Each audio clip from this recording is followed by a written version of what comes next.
The Routemasters. You can only find these buses in London, and they're kinda weird. But what makes them weird? What do they have to do with the bendy buses, and why are they only in London?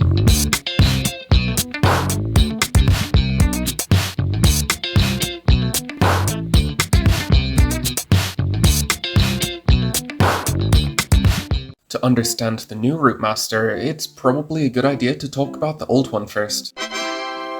So, what's the old Routemaster? These iconic buses appeared in 1954, mostly to replace old trolley buses following the end of the Second World War. Most of the almost 3,000 buses were built for London. They outlasted several of their replacements and eventually ended up all over the UK, thanks to their easy maintenance, excellent suspension, gearbox and braking, and especially the lightweight aluminum frame. Built with experience gained from building vehicles in the Second World War, these buses were quickly everywhere and quickly became a symbol of London. However, by the early 2000s, they were finally out of service, as buses now needed to be accessible, and that meant having a low-floor design, something that the Routemasters didn't exactly have. So, around the early 2000s, a new, unusual type of bus was brought to London to replace them: the bendy buses. 400 of these were introduced from 2002 onwards, and were put on the busiest routes to improve dwell times and increase capacity, with their large interior space and many doors. However, these didn't exactly work out so well. While they did have more space for passengers, they also took up more space on the road, as they didn't have an upper deck. The fact that they took up so much more space on the road meant that they tended to block junctions and get stuck on corners, and the back section of the bus really liked to move around unpredictably, making life more difficult for other vehicles, especially bikes and motorbikes. As a result, they were involved in more collisions on average compared to other non-bendy buses. But their super long design with lots of doors caused even more problems. Because of how far the back door was from the driver, their evasion became a big issue, meaning lost revenue and inaccurate ridership data. So TfL had to hire more ticket inspectors, costing quite a bit of money. Then in addition to all of that, these buses really liked to catch on fire. 3 of them caught fire in less than a year, one of which was still being delivered. Additionally, these buses were put under lots of stress from the constant turning in London, which doesn't have the straight roads and gentle turns that the bendies are built for, leading to frequent failures and expensive maintenance. Something that isn't expensive, however, is becoming a channel member. You can help support the channel and get your name on screen right here. Or you can subscribe to the channel for free and never miss out on new videos. We also have a Discord server, links in the description if you're interested. Right, where were we? The bendy buses not behaving. Finally, in 2008, not even 6 years later, it was decided that it was time for the bendy buses to go. To go to another city, of course. The bendy buses made it through Birmingham, Bristol, Liverpool, Norwich, Leicester, Cardiff, and Luton Airport. With, varying success. They did better off in airports and other areas with large roads and gentle turns, the type of environment that the bendies are built for. On routes similar to London, they did just as badly. The majority of the bendy buses ended up in Malta though, randomly. However, a few years later, they got banned from operating in Malta after fires and accidents on the service. Who would have guessed? And with very few buyers interested in flammable bendy buses built for driving on the left, they're still sitting in storage. Poor things. So anyway, with that mess dealt with, we needed a lot of new buses to replace the hundreds of bendies and also the lots of other older polluting diesel buses. We needed a new bus for London. Wait a minute. The design of the original Routemaster was very popular, and many people wanted a new version of the vehicle. So in 2007, then mayoral candidate Boris Johnson announced that he would do this, hence the name Boris Buses. A competition for the design was held, and the winner was passed on to the bus manufacturers by TfL. Wrightbus won the bid and was to build all of the buses. Their final contract was for a hybrid bus with 2 staircases and 3 doors, one of which being the rear platform, and capacity for 87 passengers. And in 2010, the final design was unveiled, with swooping glass windows and a smooth curved body.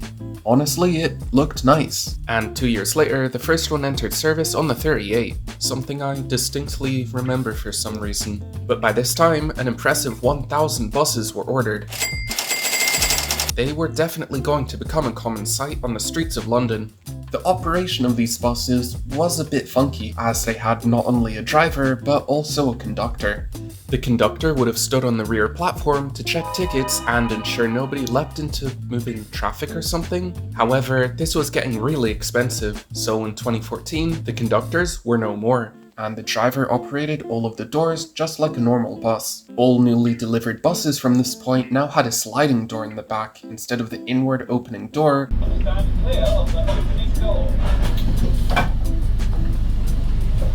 And all buses now had to have the back door closed between stops. Still though, these buses operated a little differently. You were allowed to get on the bus at any door, and they had Oyster readers at all of the doors. This was really efficient and kept dwell times low, but this brought back the fare evasion problems of the bendy buses, and in 2020 it was decided that you could only board through the front door, just like any other bus. Despite this, these buses are still incredibly efficient.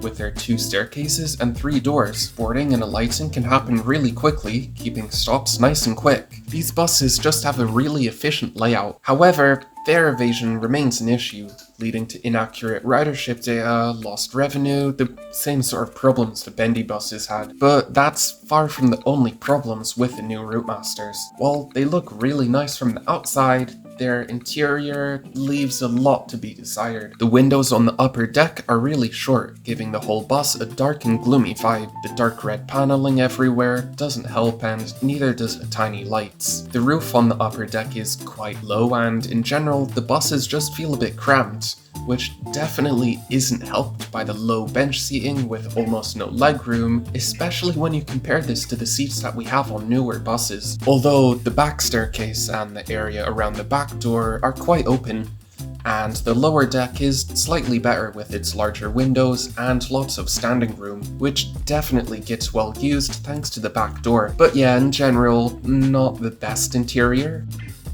In addition to all of this, these buses had lots of air conditioning failures, to the point where they basically gave up and put openable windows on them, which don't really do all that much, and with a diesel engine, these buses get really hot and sticky in the summer, like more so than your average bus, which is already bad enough. Right, let's talk about the engine, because how these buses are powered is also quite unique. As we said earlier, these buses are hybrid, but unlike most hybrid buses, which have a diesel engine powering the wheels directly and a battery that charges off of braking to stepping from time to time, the Routemasters have a small diesel engine that runs at a constant speed, charging the battery directly. Then the battery powers an electric motor which drives the wheels. It's basically an electric bus that's bringing its own power station with it. Diesel engines operate most efficiently at a specific speed when they get the best fuel-air mix, so allowing the engine to constantly run at this speed, independent of the bus's speed,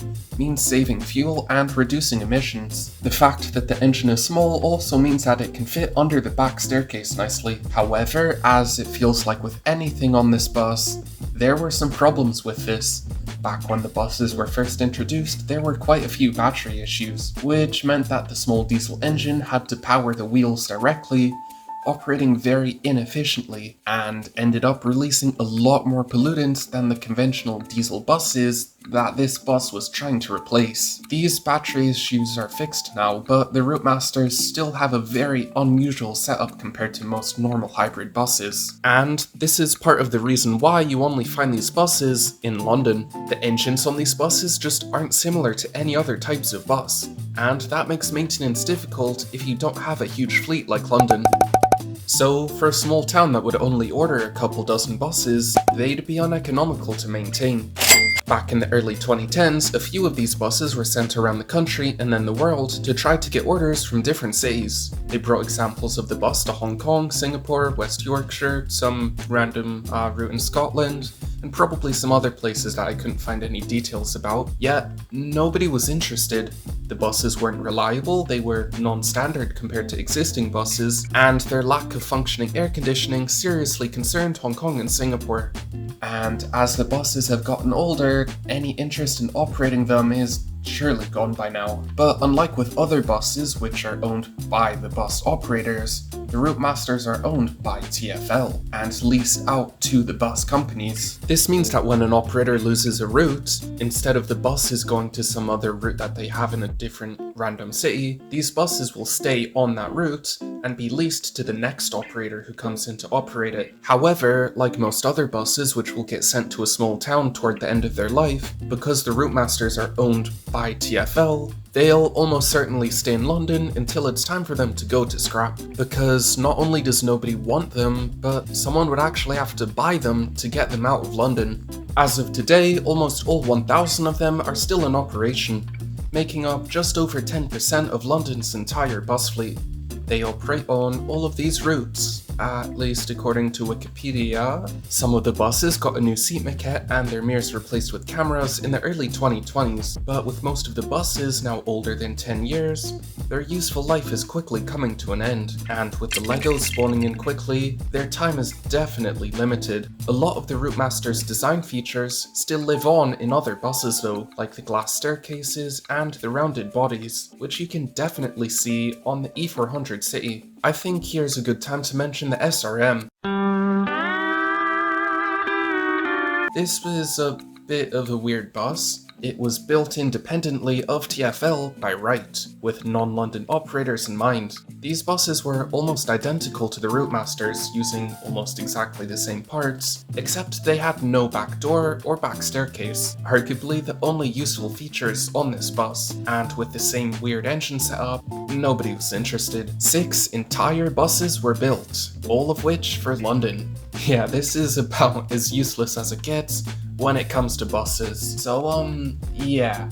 But let's talk about the back door and the Route Masters a bit. As I talked about in my video on the Superloop, go watch that if you haven't already, having a single staircase can really lengthen dwell times at busy bus stops, as boarding passengers must wait for exiting passengers to finish getting off before they can go upstairs. This means more time spent at bus stops and ultimately longer journey times, which is the exact problem the Route Masters fixed with their extra door and staircase. The double staircase is just the most efficient layout for a double-deck bus. The back door does bring issues with fare evasion, but maybe that's a cost worth paying for having quick and reliable buses, at least on routes with a high turnover ratio, such as the Superloop routes, or ones that have many interchanges and busy bus stops. But anyway, that's pretty much all there is about the Route Masters, and yeah, I'll see you next time.